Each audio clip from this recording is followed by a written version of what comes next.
Yo he batallado y de hecho batallo con la depresión. Yo fui ateo, ¿no? En cierto momento pues dije, pues ¿cuál Dios? Yo no tenía ganas de vivir.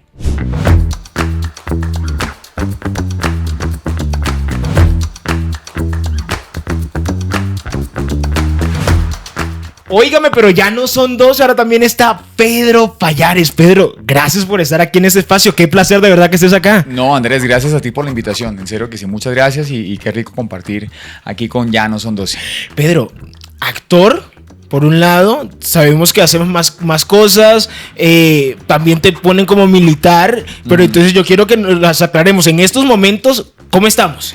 Bueno, en estos momentos, sí, digamos que yo soy por un lado actor, por otro lado productor, por otro lado escritor, por otro lado oficial de reserva de la Marina colombiana.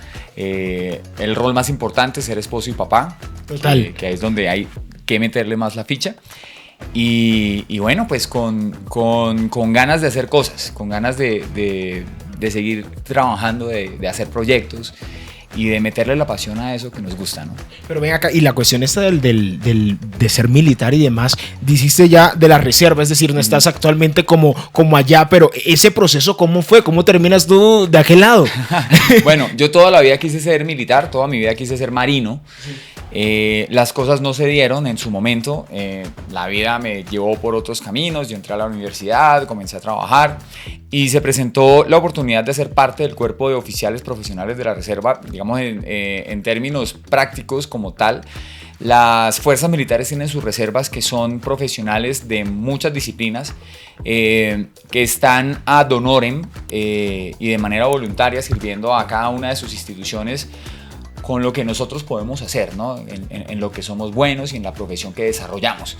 Pero nosotros tenemos nuestra vida normal afuera y estamos con la institución cuando nos requieren para este tipo de necesidades. Súper bien, súper bien. Bueno, ya sabes, hablar de Jesús, hablar de Dios, y sé que, y por eso voy a comenzar un poquito antes, sé que tu llegada, digamos, a Jesús tuvo un trasfondo bastante largo, por decirlo de alguna manera. Sin embargo, quisiera preguntarte, antes de eso, viviste un momento de ansiedad, por lo que entiendo, y es allí donde comienzas a encontrar el camino. Cuéntanos un poquito de esa historia desde ese momento donde la ansiedad llegó a tu vida. Bueno, yo he batallado y de hecho batallo con la depresión. Durante mi niñez y durante mi adolescencia, pues este era un problema que estaba ahí presente y que se iba agrandando con el paso del tiempo. Pues yo básicamente lo que hacía era como tratar de disfrazarlo y de ocultarlo, pero estaba ahí. Y este problema iba siendo alimentado por las cosas que pasaban afuera, que digamos que por las tristezas, las frustraciones, lo normal que le pasa a cualquier persona. En el caso mío, pues yo vengo de un trasfondo familiar un poquito complicado, de una familia disfuncional, y digamos que esto iba reforzando lo que iba pasando adentro. Yo no tenía como muchas ganas de entablar una relación con Dios. Para mí... Que de hecho fuiste ateo, ¿no? Yo fui ateo, ¿no? En cierto momento pues dije, pues ¿cuál Dios? O sea, no veo evidencias de Dios en el mundo físico que estoy viendo y en las cosas difíciles y terribles que pasan. Entonces, ¿cuál Dios? Y esa actitud era alimentada con más potencia por lo que yo vivía interiormente. Pero eventualmente tenía que llegar a la conclusión de que sí había un Dios porque pues... digamos que el mundo físico tiene una armonía y una composición que hacen que sea imposible que no hayan sido diseñados por una mente detrás. Existe un diseño y es imposible negar eso. Yo conozco pues, y me dediqué a estudiar muchas filosofías e ideologías que argumentan en contra de un creador. Pero pues cuando nos vamos a la pregunta fundamental de explícame cómo eres capaz de hacer esto, decimos hay un Dios, ¿no? Pero la diferencia es cuando nosotros nos armamos una opinión de Dios. Mi opinión de Dios era terrible. Yo pues decía Dios es malo, Dios no es bueno, a Dios yo no le intereso, mi vida es difícil lo que vivo aquí adentro, las cosas que me pasan afuera también son difíciles, entonces ¿cuál Dios? O sea, sí, hay un Dios, pero ese Dios no está interesado en mí. Entonces, eventualmente tuve que tocar fondo. Yo tuve un intento de suicidio y... ¿Hace cuánto tiempo fue eso? Imagínate, eso fue año 2006, 2007, así que hace un tiempito, ya. Es decir, ¿no? ya estábamos en televisión, ya Sí. habíamos, o sea, después Sí, de claro. protagonistas de nuestra tele, que en 2003. Exactamente, ya 2006-2007, pues yo ya estaba trabajando, ya estaba iniciando mis procesos. Y todo afuera parecía muy bonito, muy chévere. Todo, no, pues le va bien, como que todo aparentemente le va bien, las cosas le salen bien. Mentira, no era esa la realidad. Y tuve que tocar fondo para entrar a un punto especial donde yo tenía el corazón blandito y la mente blandita para aceptar que no podía solo y que necesitaba ayuda y que esa ayuda no me la podía dar yo mismo. Incluso esa ayuda no me la podían dar manos humanas. Entonces eventualmente tuve que reconocer que necesitaba a Dios, a ese Dios que no conocía, porque yo tenía una opinión errada de quién era Él. Hubo un momento especial donde yo tuve ese encuentro con Dios y pude verlo, y pude experimentarlo. ¿Cuándo fue? ¿Cómo fue ese encuentro? Bueno, mi mamá ya asistía a una iglesia y ella me decía constantemente, de esto no sale solo, esto es con Dios. A mí esto no me gustaba mucho, no me gustaba la idea de tener que apelar a Dios o al Dios con el que tanto he batallado durante toda mi vida para finalmente rendirme y decir, no, pues él ganó la pelea. O sea, todas mis argumentaciones, todo lo que he estudiado y todas mis ideas resultaron siendo una estupidez y una nada frente al peso de la realidad. Pero pues al final dije, bueno, pues vamos a ver qué pasa. Mi mamá me dijo, vente para Barranquilla, estás aquí en casa al menos y vamos a la iglesia, vamos a ver qué pasa. Pero ven acá, paréntesis, tú eres cucuteño. Yo soy cucuteño, pero mi ¿cómo familia... ¿Cómo fue la cuestión? Bueno, mi familia vive en Barranquilla. Ok. No, mi familia vive en Barranquilla. Para ese momento, pues ya yo tengo mucha familia en Cúcuta, tengo muchos amigos en Cúcuta. ¿Te sale el acento todavía o no? Sí, claro, yo llego a Cúcuta y en 2 días ya. De hecho, a veces hablo por teléfono con amigos o con familiares y eso es en la llamada telefónica se me sale el acento. Pasa. Entonces, pues yo llegué a Barranquilla, mi mamá me llevó a la iglesia. Y obviamente pues a mí no me gustó lo que estaba viendo. Yo estaba viendo un montón de gente feliz, un montón de gente alegre, un montón de gente brincando y levantándole las manos a Dios. E incluso recuerdo que vi un señor en silla de ruedas con una máscara de oxígeno levantando las manos y feliz. Y yo decía, esto es absurdo. O sea, ¿esto cómo es posible? Sí. Y en cierto momento hubo un llamado especial para los que sentíamos que teníamos esa necesidad de libertad, pasáramos al frente como en un acto de decir, levanto la mano y necesito ayuda. La verdad me daba mucha vergüenza pasar al frente. Y pasé. ¿Estabas con tu familia, con tu mamá? Estaba con mi mamá, sí, total. Y recuerdo que el pastor... simplemente me preguntó, ¿tú crees que Jesús te puede sacar de lo que estás viviendo? A ver, no hacía falta mucha capacidad o mucho discernimiento para interpretar lo que yo estaba viviendo, mi rostro lo mostraba. Y él me hace esa pregunta y yo le digo, no. Wow. Y él me dice, ¿y por qué? Pues no se supone que Jesús es bueno, que Dios es bueno, pues míreme, ¿no? Entonces él dijo, ok, déjame orar por ti. Él solamente dijo, déjame orar por ti. Él hizo una oración de 15 segundos. No me acuerdo ni siquiera qué fue lo que dijo. Cuando llegamos a casa, a causa de lo que a mí me pasaba interiormente, a mí no me daba apetito. Yo comía muy poco porque no me daba hambre. Y tenía muchos problemas para dormir. Dormía unas 2 horas al día y cuando lograba dormir tenía muchas pesadillas. Ese día, cuando llegamos a casa, no entendía qué había pasado, pero algo había pasado. Y llegamos al mediodía a la casa y sirvieron almuerzo y almorcé. Almorcé Okay. con hambre. Almorcé con hambre. Ya había algo distinto. Pero yo no lo había interpretado, no lo había descifrado. Luego me dio como por subir a la habitación y ver televisión y me quedé dormido. Y dormí muchas horas. Y me levanté y pues, pero no sabía qué había pasado. Al día siguiente, en la noche dormí, al día siguiente bajé y desayuné con hambre.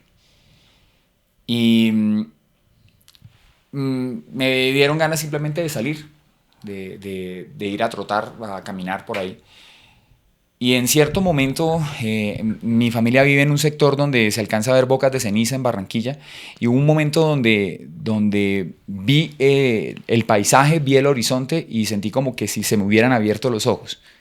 Wow. Y dije, ¿qué es esto? Entonces veía todo diferente.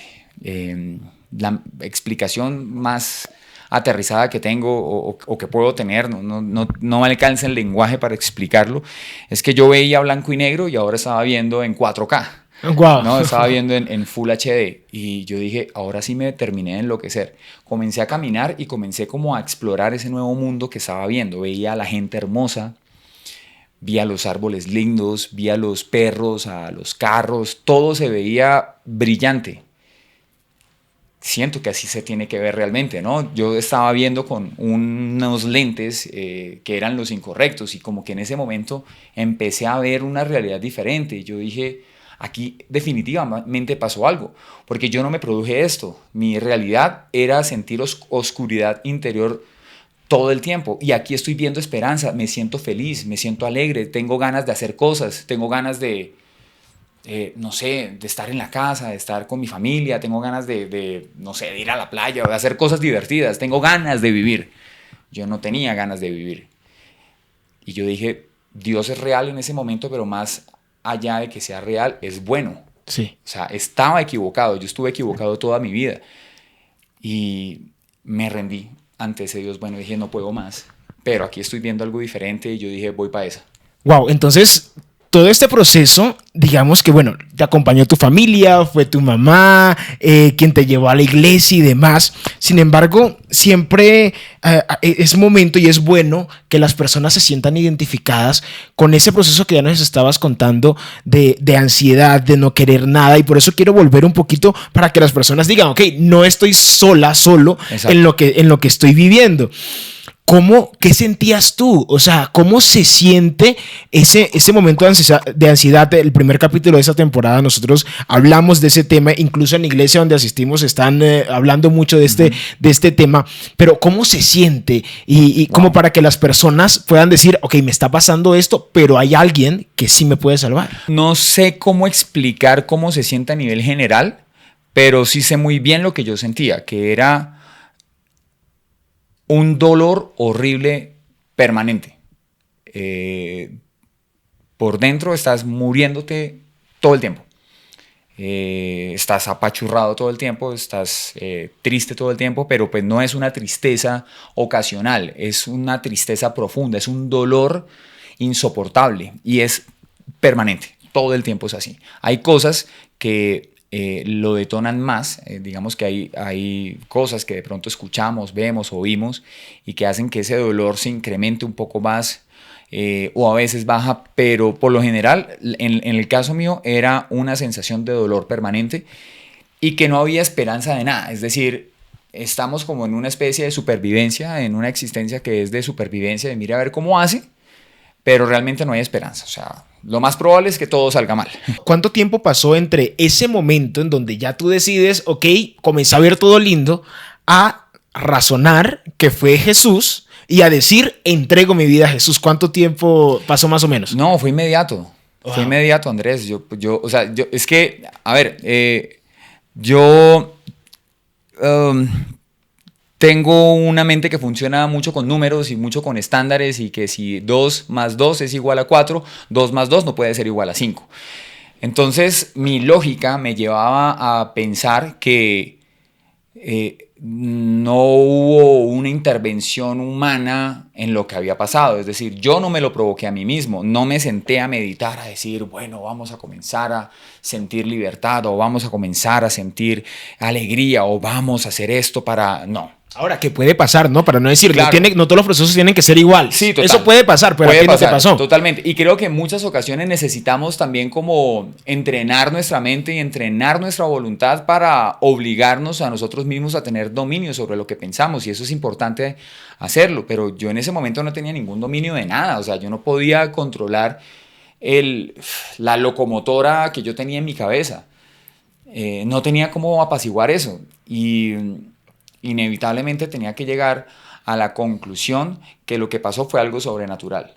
No fue un milagro como he visto, que tal vez una persona es sanada del SIDA o que tal vez una persona es levantada de una silla de ruedas. Mi invalidez era interior y ya estaba caminando y no me lo produje yo mismo. Ok, voy a combinar estas dos cuestiones que estás hablando con la actuación, con el mundo de la farándula, del entretenimiento. Yo sé que ustedes como actores pueden escoger sus personajes. Eso es un hecho. Pues, ¿O no? parece. ¿O no? ¿O cómo es la No cosa? siempre es así realmente, pues casi nunca es así en el sentido de que el proceso por lo general es que, digamos, tú recibes un casting Ok. porque te vieron con un perfil. Entonces, bueno, digamos que a Pedro lo conocemos porque ha hecho esto y esto, entonces su perfil es más o menos este, su físico es más o menos este, entonces yo le voy a mandar tal personaje. Entonces ya digamos que ya me ubicaron en un perfil. Y si yo acepto hacer el casting, acepto entrar a la competencia para ganarme ese personaje, ¿no? Pero esto no es algo común, es decir, no llueven estas ofertas, ¿no? No te llegan por docenas. Hay personas a las que de pronto sí, pero por lo general no llegan por docenas, no llegan de manera que tú puedes decir, este me gusta, esto no me gusta, no me gusta, no me Ahora, gusta. pero me refería con escoger es, si a ti no te llega a gustar el personaje, tú puedes decir, no lo hago. Claro. A eso me refería, y porque iba a un punto. Y es que alguna vez, por, digamos, tus creencias, ¿has rechazado un personaje? ¿Te ha tocado? ¿Te ha tocado? Sí. ¿Qué te propusieron? Mira, como siempre es un proceso de casting, digamos que desde ya en el casting yo tengo la oportunidad de saber en qué me voy a meter, ¿no? Y si yo decido que no, tengo un precio que pagar. ¿Por qué? Porque es una oportunidad Claro. ¿no? que estoy rechazando. Entonces ya hay un precio que hay que pagar desde ahí. Pero la cuestión es, si nosotros creemos en algo, ahora yo esto no lo tengo del todo resuelto y no podría decir, no, es que un actor que sea cristiano tiene que comportarse así o tiene que hacerlo de esta forma, no lo sé. Yo he hecho muchos personajes con los que me he sentido bien, otros con los que no me he sentido bien. He sentido con algunos personajes cuando llego a la casa, he sentido hasta vergüenza por haber hecho eso. Con algunos otros he sentido culpa, con okay. Algunos otros he sentido que ese trabajo va a llegar a tal vez a plantearle un ejemplo o un patrón a alguien que no va a ser positivo. Y okay. Eso yo creo que todos hemos pasado como por esa disyuntiva. Y la forma en la que procesemos eso tiene mucho que ver con lo que creemos, ¿no? Y si uno cree en Dios, obviamente yo esto lo proceso a la luz de quién es Dios. Y a veces he llegado en muchos momentos a decir esto no está chévere. Entonces, con el paso del tiempo, he llegado a pensar que tal vez ha sido necesario tomar unas decisiones diferentes y decir esto no lo quiero hacer, esto no lo quiero hacer y esto tampoco lo quiero hacer, porque es que ya hice algo como eso antes y ya sé lo que pasa, ya sé cuál es el resultado. Y al final, quien tiene que convivir con eso soy yo. Claro. ¿No? Entonces, he tenido que tomar decisiones de decir, recibo el casting y decir, no lo hago. Ok, pero hablemos entonces de un poquito de qué te propusieron. No el personaje, no digamos qué productora ni nada, pero qué cosa del personaje tú dijiste, por aquí no me gusta. Hoy por hoy nosotros vivimos en una sociedad que está intentando normalizar mucho el antivalor y hacerlo ver como algo heroico, como algo valioso, como algo que incluso puede ser un derecho para uno. Y estas cosas se convierten en estas narrativas de ficción en unas banderas. Este personaje es el que va a abanderar este principio, que realmente no es un principio, es un antiprincipio. Y han habido personajes que yo he visto en audición, que yo he visto en casting, donde yo he dicho, no lo quiero hacer. Vuelvo y te digo, no lo tengo del todo resuelto, pero digamos que cada vez que llega la oportunidad de un casting y que uno por lo general ve un casting con ilusión, porque uno dice, es una nueva oportunidad de trabajar, es una nueva oportunidad de hacer algo. Y vemos ya en lo que está escrito que esto no está chévere, que eso está planteando una afirmación de una realidad que es nociva Y es nociva porque si vamos a los hechos, no vamos a ponernos a hablar ahora aquí de, digamos, de lo que está bien y lo que está mal a nivel de ética y moral social, pero pues cuando vamos a los hechos, pues es muy fácil ver que esto no está bien, esta línea de acción no está bien, esta conducta no está bien. Y cuando esas conductas se apologizan de alguna forma, yo creo que esa actuación, ese personaje está contribuyendo a traer mal a una sociedad que ya de por sí necesita sanidad y que está muy enferma. Y yo no quiero participar en eso.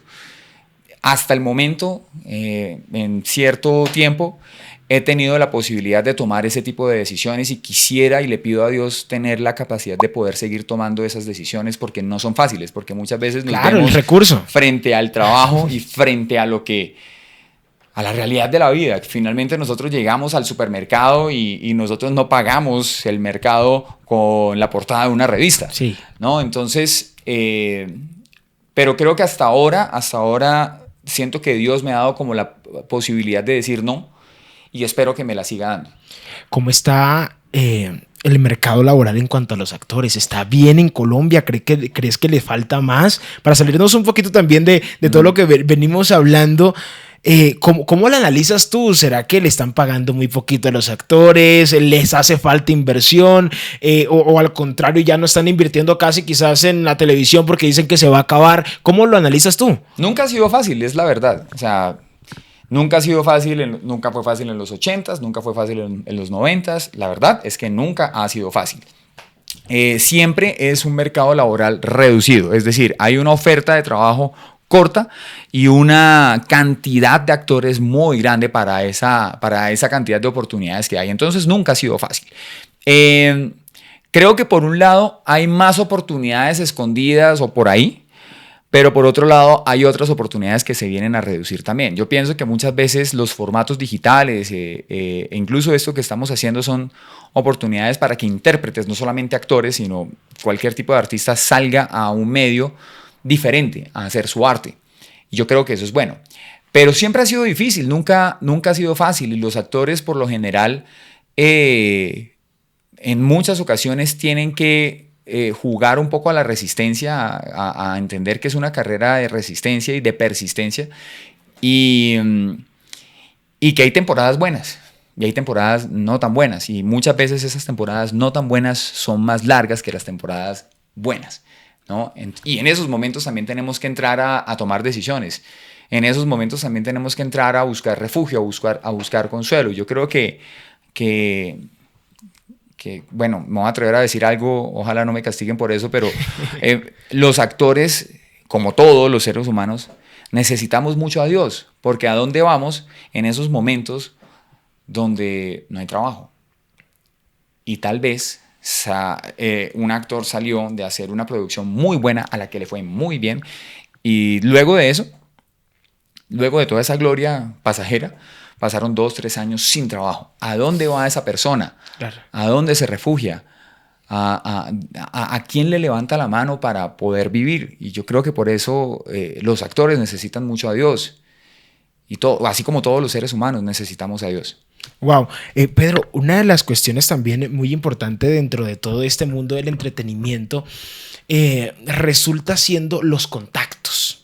Tener contactos porque me conocen, no me conocen, pero hay en muchas ocasiones, y más bien ahí va la pregunta, en donde podrían llegar, ¿crees tú que podría pasar? Es la pregunta, que te podrían llegar a bloquear por tus creencias en alguna cuestión. ¿Crees que puede pasar algún director o algo así? Pues es posible, y de hecho, si nos ponemos a mirar a Hollywood, pasa, y ha pasado mucho.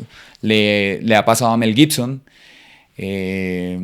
Sé que Denzel Washington no la ha tenido del todo fácil, a pesar de que es uno de los más grandes actores del mundo. Le ha pasado a Chris Pratt. Entonces, si pasa en Hollywood, ¿cómo no va a pasar aquí también? Yo nunca me he encontrado con una situación, al menos directa, donde me han dicho, yo no lo quiero porque es que este es cristiano. Nunca me ha pasado y nunca me he encontrado en una posición así. No sé tras bambalinas si ha pasado, si en esas reuniones para escoger personajes, para escoger actores, para interpretar personajes, de pronto eso entra a colación y de pronto eso se convierte como en una aliciente para decir, no, no lo escojamos a él. Y no lo has pensado, es decir, no lo pensaste en su momento cuando comenzaste ya a decirle al mundo soy cristiano. No lo pensaste como, uy, ven acá, de pronto si yo comienzo a decir que soy cristiano, puede que esto tenga repercusiones en mi trabajo. Pues sí lo pensé, pero no me imaginé que fuera, pues que fuera algo tan intenso, ¿no? Que fuera, porque digamos que cuando hablamos de luchas, o sea, hablamos de enfrentarse a cosas grandes, eh, vuelvo a Mel Gibson y vuelvo a Jim Caviezel. La historia es pública, todo el mundo la sabe, yo la he leído muchas veces, pero Mel Gibson se estaba enfrentando a toda la industria de Hollywood. A la Pasión de Cristo fue una película que le fue tremendamente bien en cines, con premios, con de todo. Pero muy en su interior, Mel Gibson sabía que estaba firmando su sentencia de muerte en Hollywood. Wow. Y cuando él se sentó a hablar con Jim Caviezel sobre esa posibilidad, Jim Caviezel dijo, lo sé, lo entiendo y vamos para adelante. Wow. Entonces, y creo que ellos en muchas entrevistas han dicho que por haber hecho esto, o incluso por tener posiciones públicas muy a favor de la familia, muy a favor de los temas pro vida, ellos han sido severamente castigados. Entonces, digamos que no es algo extraño, ¿no? Y necesitamos estar preparados para eso. Pero yo siento que, pues, por otro lado, Dios da una gracia que supera estas cosas. Entonces yo siento que, pues, volviendo al caso de Mel Gibson y al caso de Jim Caviezel, yo siento que ellos han sido mucho más relevantes en sus carreras de unas maneras que tal vez ni ellos se lo hubieran imaginado. Y volviendo al ejemplo de la Pasión de Cristo, yo creo que la Pasión de Cristo le tocó el corazón a muchísimas personas, a mucha gente. Y creo que eso es algo más relevante que incluso tener una carrera estable.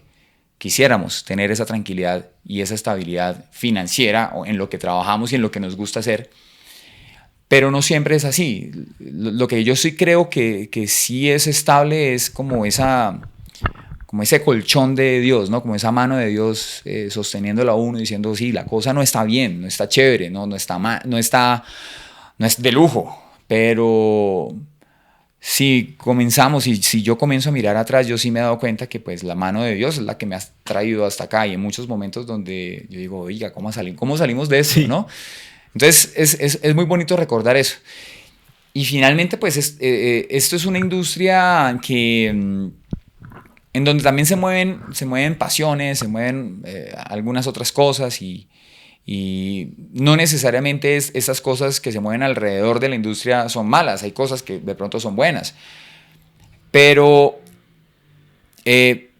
si pensamos bien tal vez en las puertas que se cierran por lo que creemos, yo creo que es mejor que se cierren y no que se abran, porque si se abren tal vez no me va a ir muy bien en la realidad, porque al final yo llego a mi casa y yo me acuesto conmigo mismo. Bueno, me acuesto con mi esposa que está al lado y que duerme al lado mío, pero yo soy el que convive con mi mente. Y yo creo que muchas veces las puertas se cierran y es mejor que se cierren. Pero, ¿cuál es tu sueño? Me gustan mucho las aventuras y llevo tiempo como productor y como escritor intentando crear un formato muy vivencial donde le mostramos a la gente lo difícil de las capacidades de muchas personas que hacen trabajos riesgosos y trabajos difíciles, como por ejemplo lo que pasa en las fuerzas militares.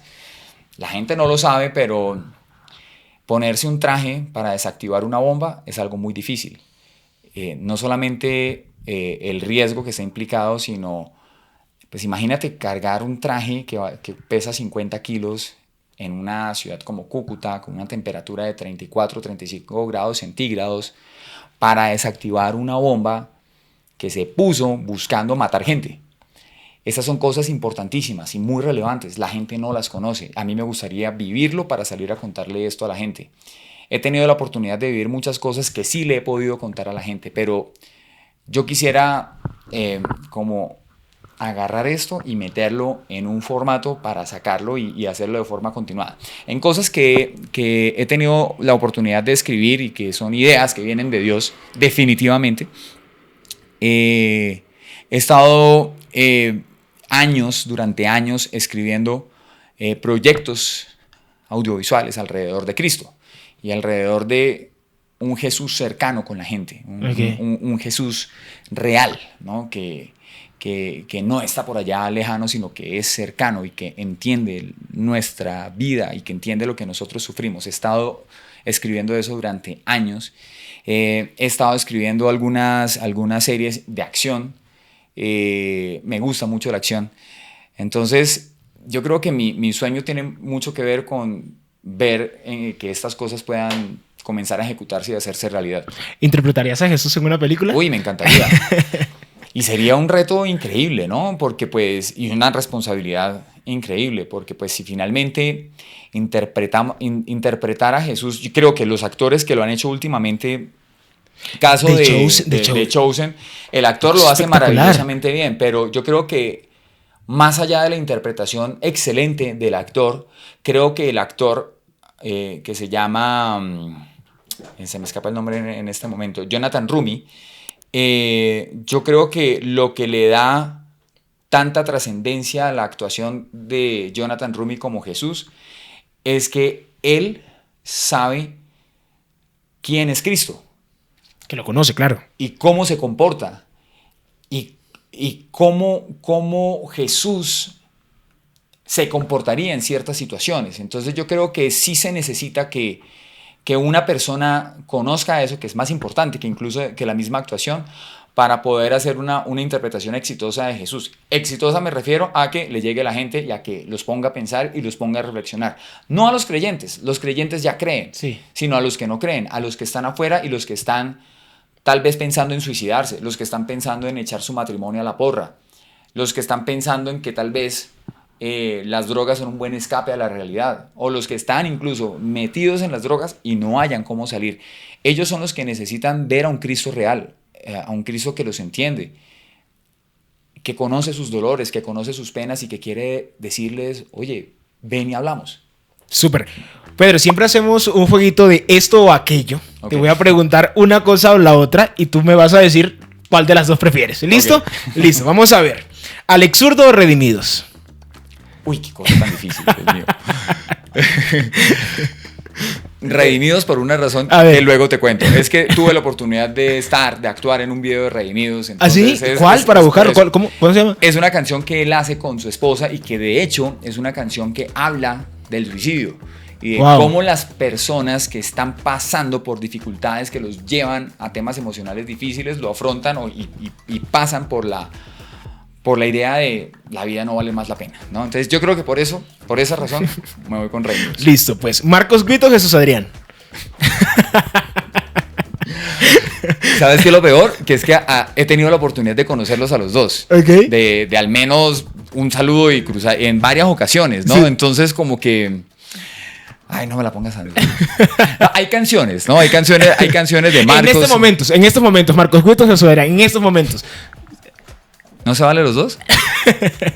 No, ¿sabes qué sería chévere? Si de pronto estamos con Marcos Witt y con Jesús Adrián y nos vamos a tomar un café y les decimos, oigan, ¿saben qué? Hagan una colaboración juntos para que no me pongan en esa posición. ¿Antiguo Testamento o Nuevo Testamento? Nuevo Testamento. ¿Versículo preferido? Josué 1. Te he dicho que seas fuerte y valiente. Me gusta el contexto, ¿no?